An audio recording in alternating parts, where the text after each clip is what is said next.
বিস্ফোরক পরিদপ্তর এবং কলকারখানা পরিদর্শন অধিদপ্তর চট্টগ্রামে এই দুটি সংস্থা নামে আছে, কাজে নেই।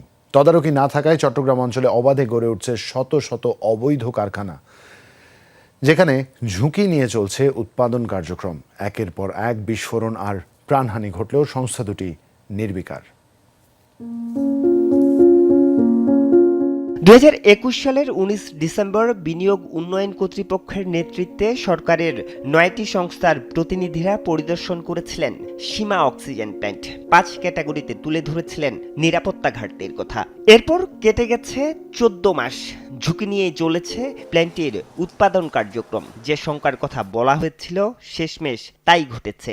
গত 4 মার্চ প্ল্যান্টটিতে ভয়াবহ বিস্ফোরণে 7 জন নিহত এবং 20 জন দগ্ধ এবং আহত হন।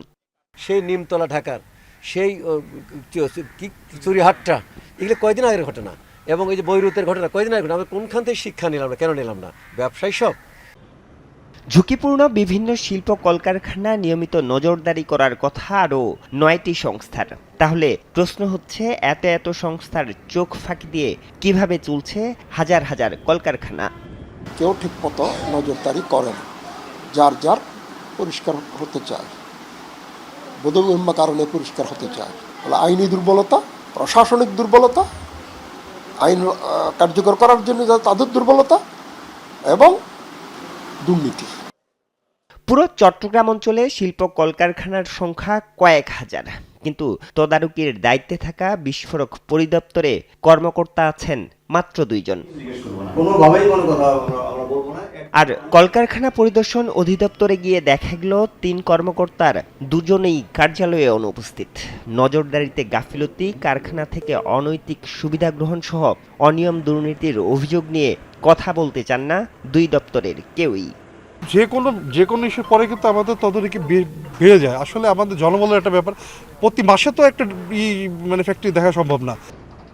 শিল্প কারখানার নিরাপত্তা ও তদারকিতে হেলাফেলার সুযোগ নেই বলছে জেলা প্রশাসন।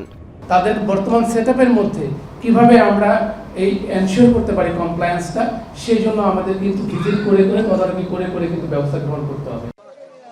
জেলা প্রশাসনের হিসাবে গেল 17 বছরে শুধুমাত্র সীতাকুণ্ডে শিল্প কারখানায় দুর্ঘটনায় প্রাণ গেছে 234 জনে।